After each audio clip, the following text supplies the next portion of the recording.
অন্যদিকে চুঁচুড়াতে সেখানে জনসংযোগে ব্যস্ত দেবাংশু ভট্টাচার্য। চুঁচুড়া থেকে এবারে প্রার্থী করা হয়েছে দেবাংশু ভট্টাচার্যকে এবং তিনি প্রচার সারলেন।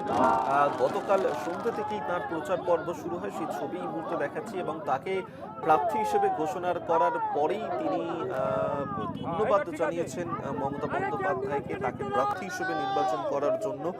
আর 26-এর নির্বাচনে এবারে চুঁচুড়া থেকে লড়তে চলেছেন দেবাংশু ভট্টাচার্য এবং প্রার্থী হিসেবে তার নাম ঘোষণার পরেই প্রচার শুরু করে দিয়েছেন তিনি।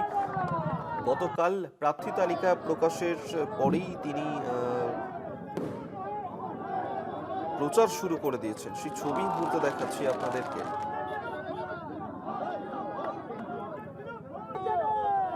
সুমন করাতি এই মুহূর্তে আমাদের সঙ্গে টেলিফোনে রয়েছেন প্রতিনিধি। সুমন, দেবাংশু ভট্টাচার্য তাকে চুঁচুড়া থেকে তৃণমূলের প্রার্থী করা হয়েছে।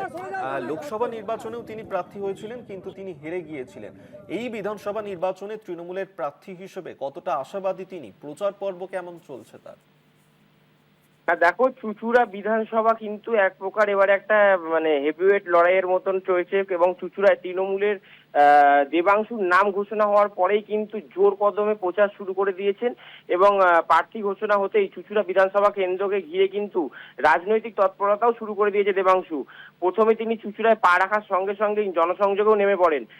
সুগন্ধা মোড় থেকে গাড়িতে প্রথমে এগোতেই সাধারণ মানুষের উষ্ণ সাড়া পান এবং রাস্তার দুধারে ভিড় করে কিন্তু বহু মানুষ দাঁড়িয়েছিল তাকে দেখার জন্য এবং তাকে দেখে কিন্তু উচ্ছ্বাস প্রকাশ করেন।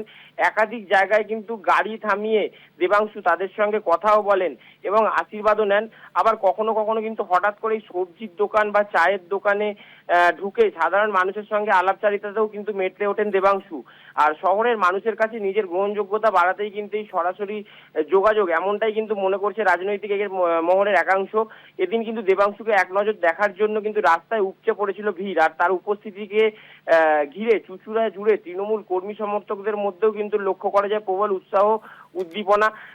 বিভিন্ন রকম আতশবাজি ফাটানো হয় যখন দেবাংশু আসেন। আর এই উচ্ছ্বাসের পাশাপাশি কিন্তু দলের একাংশের মধ্যে রয়েছে মিশ্র প্রতিক্রিয়াও। যেমন দেখা গেছিল যে চুঁচুড়ার বিধায়ক কিন্তু তার দেবাংশুর নাম ঘোষণার পর এক প্রকার জানিয়ে দিয়েছিলেন যে রাজনৈতিকভাবে তিনি সন্ন্যাস নেবেন, কিন্তু দেবাংশু জানিয়েছেন যে তিনি প্রাক্তন বিধায়কের সঙ্গেও দেখা করবেন। ধন্যবাদ তোমাকে সুমন করাতি।